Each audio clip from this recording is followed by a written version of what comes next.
Dios los bendiga mucho, qué bueno que es poder transmitir otra clase de discipulado desde mi canal de YouTube. Bendiciones a toda la familia, mi Profina Central, a todos los líderes, a los discípulos, seguimos en la fe, seguimos en la constancia de la palabra, seguimos adelante, porque somos cristianos como los montes de Sión, que pase lo que pase, venga lo que venga, no se mueven, eso sí que permanecen para siempre. Y estoy hablando de vos y de tu familia. Bendigo a todos los niños, a todos los adolescentes, a todos los jóvenes que hoy están sentados en sus casas, en sus hogares, con la familia, tomando nota en esta segunda clase de discipulado. Hoy quiero hablar sobre algo muy importante, sobre por qué orar y por qué interceder. Son dos cosas diferentes, pero son dos herramientas, o mejor dicho, dos llaves que Dios nos dio para poder utilizarla con sabiduría. ¿Por qué tenemos que orar? No, yo cuando era chiquito me pregunté un día, ¿por qué tengo que orar si yo escuché en una prédica que Dios sabe las palabras antes que yo las diga? Entonces yo saqué mi propia conclusión de ¿para qué voy a orar si Dios ya sabe lo que yo pienso, ya sabe lo que pasa dentro de mi corazón?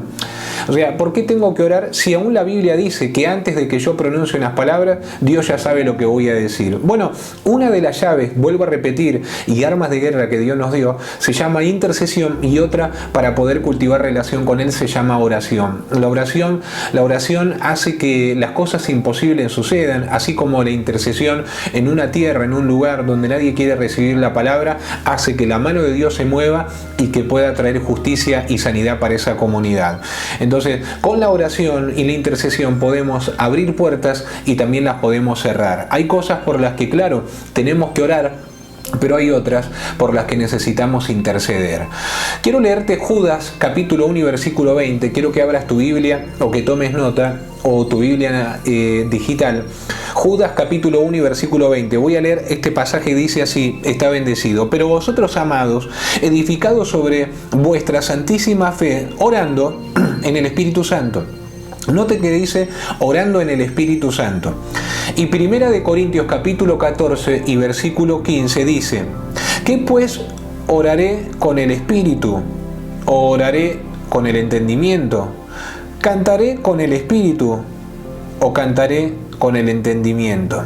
Ahora, Judas nos dice que debemos orar en el Espíritu Santo, pero Pablo dice que hay dos maneras de orar.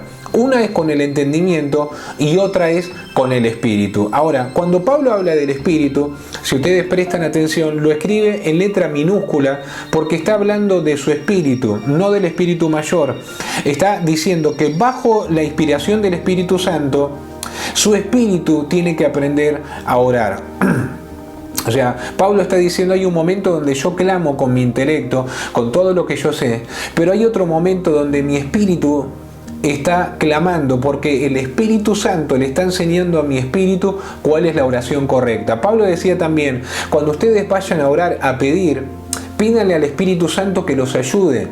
Porque a veces cuando ustedes piden mal, eso dice Pablo, pero el Espíritu Santo, que es el que nos conduce a la verdad, Él nos va a ayudar a que podamos pedir bien. Entonces yo oro con mi intelecto, pero también puedo orar en el Espíritu, cuando el Espíritu Santo le enseña a mi espíritu cómo yo tengo que pedir ahora en la oración.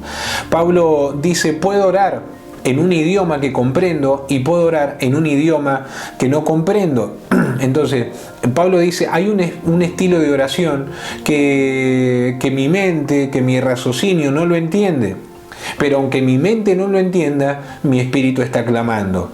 Entonces, ese es un momento donde quizás en el medio del clamor comenzamos a llorar, comenzamos a dar gritos de voces, a clamar con gemidos indecibles. Y si tenemos a alguien al lado que no comprende, va a preguntar qué nos está pasando. Y es que estamos entrando en otro nivel de oración, en otro nivel de intercesión. ¿Por qué? Porque el Espíritu Santo que está sobre tu vida y sobre la mía, le está enseñando a nuestro espíritu cómo realmente tenemos que clamar. Entonces, esto ha quedado claro. Y quiero avanzar con un punto importante. Y el punto importante que quiero decirles también es que Dios nos contesta todas las oraciones. Perdóneme por esto, pero Dios no contesta todas las oraciones. A ver cómo es eso, Pastor Isaac. Esto es así. Si nosotros estamos orando por algo que está en contra de la voluntad de Dios, Dios no lo va a conceder. porque Él no puede ir en contra de su voluntad ni de lo que está establecido en la palabra. Oraciones que van en contra de su palabra, esas oraciones Dios no las contesta. Oraciones que son para hacer daño, para hacer mal, esas son oraciones que Dios no contesta. Entonces, ¿qué pasa? Oraciones que van acorde a su voluntad, esas oraciones son las que realmente Dios contesta. Las oraciones que están inclinadas a su soberanía y a su voluntad.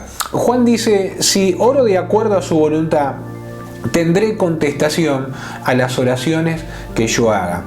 La pregunta es, ¿cuál es la voluntad de Dios? A mí me parece que esta palabra te sonó, esta frase te sonó porque la preguntaste muchas veces, así como yo, en un momento. ¿Cuál será la voluntad de Dios? ¿Será la voluntad de Dios que tenga que ir para allá, que me tenga que casar, que tenga que formar un ministerio con fulano de tal, que tenga que caminar? ¿Será la voluntad que mi líder, que mi discípulo, a ver, ¿cuál es la voluntad de Dios? Ahora, en diferentes ocasiones de nuestra vida nosotros nos preguntamos cuál es la voluntad de Dios.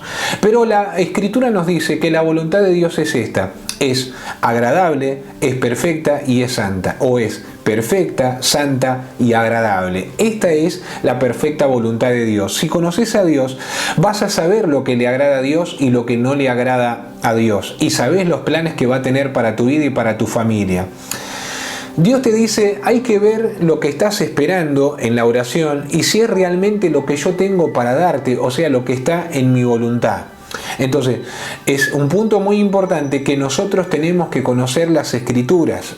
Necesitamos conocer las Escrituras. Otra cosa, quizás alguna vez nos pasó, o a mí me pasó, y quizás te pasó o no te pasó a vos, que te preguntaron, ¿lo conoces a fulano? ¿Conoces a Mengano? Y le decimos, sí, yo lo conozco. Y cuando te empezaron a hablar de él, resulta que no lo conocés. Decís, no sabía que era así. No sabía que esta persona se conducía de esta manera en la vida.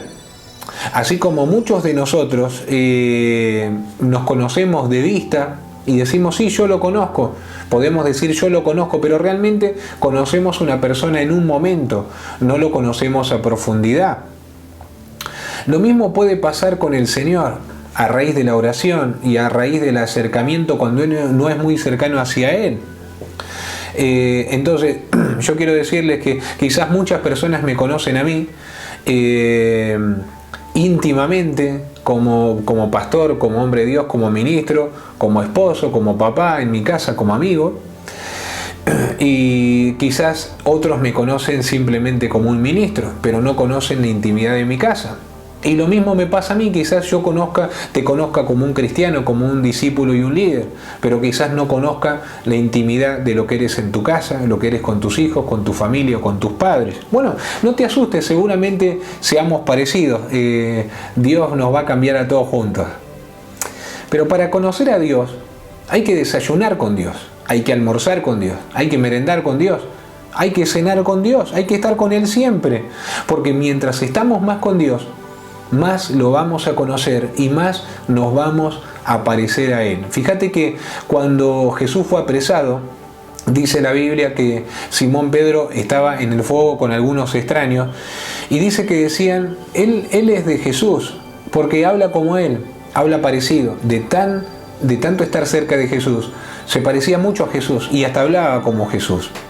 Así que preguntale a tu mamá, ¿a quién te pareces vos? Preguntale a tu papá, a tus hijos, ¿a quién nos estamos pareciendo? Porque es como que con quien llevamos más tiempo nos terminamos pareciendo a esa persona. Entonces, recordemos que la oración que Dios contesta es la oración que está ligada a su santa voluntad.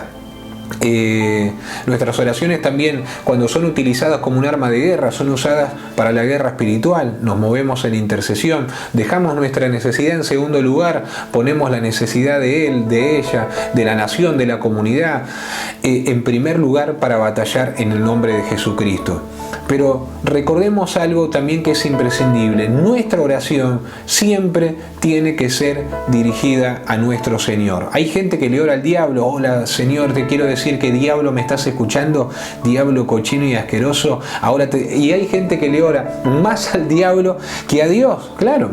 Hola diablo, me enteré que dijiste que yo no era nadie y después prestan atención a la oración y resulta que hablaron más con el diablo que con el Señor. Entonces hay gente que ora en el nombre de todos, menos en el nombre de Jesús.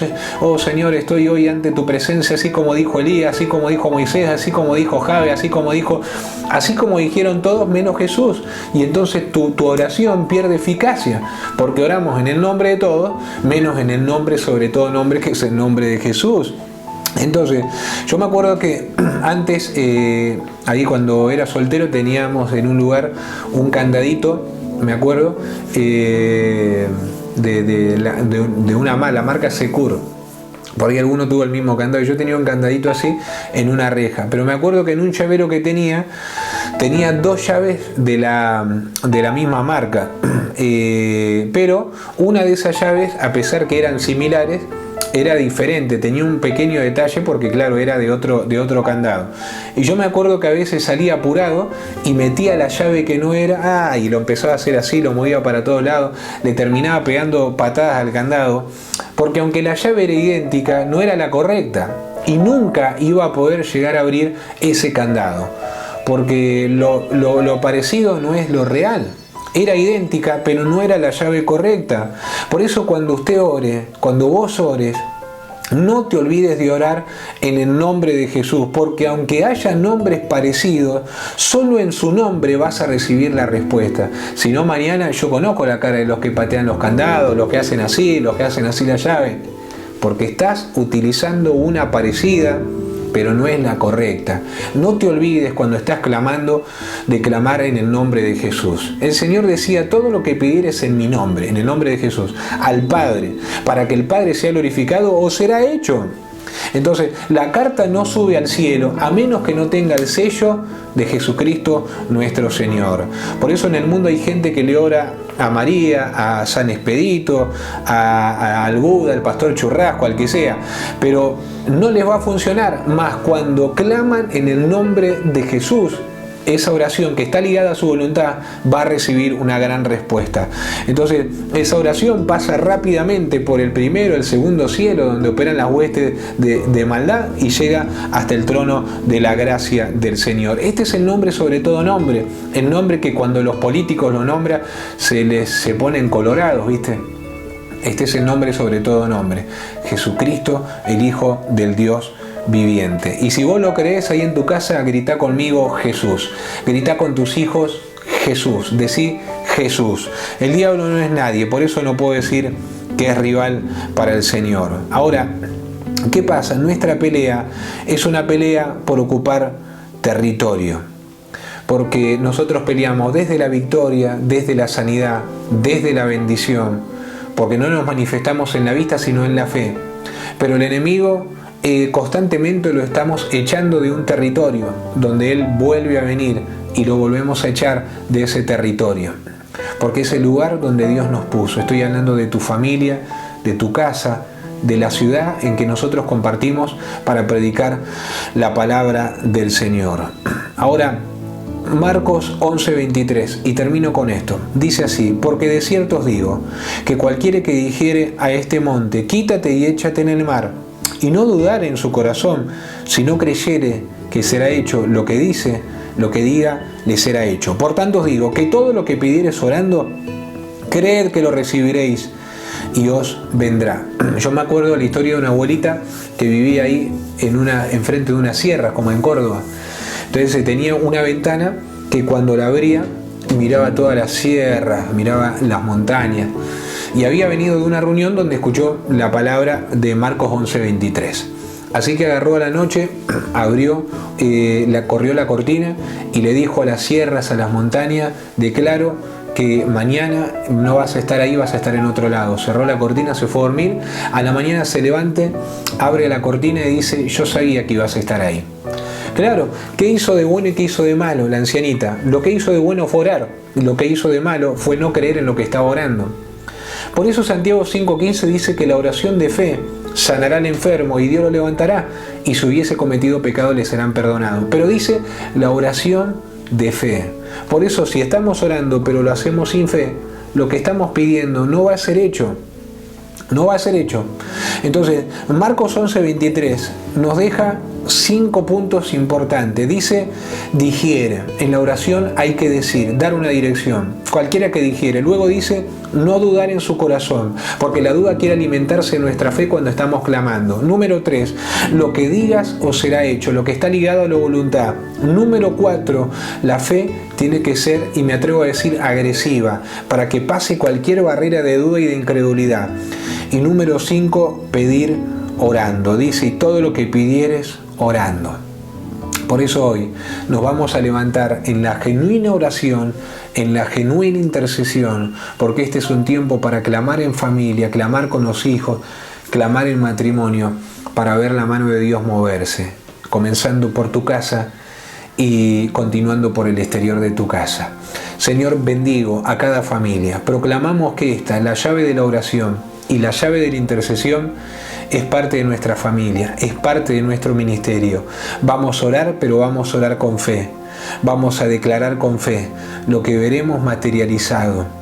Porque lo que tú dijiste con tu boca, lo vas a hacer con tus manos. Y nosotros lo creemos. Hoy, más que ayer, Señor, nos levantamos en la oración, en el ruego, en la vigilia. Señor, en una oración en cadena, Señor, donde creemos que tu manifestación será gloriosa y poderosa. Señor, bendigo a todo el ministerio Mi Profina Central, líderes y discípulos, y proclamo sobre ellos tu palabra y la bendición, aquella que cuando viene lo hace sin añadir ninguna tristeza. En el nombre de Jesús, amén y amén. Dios los bendiga mucho, los amo en Cristo, seguimos adelante en el nombre de Jesús.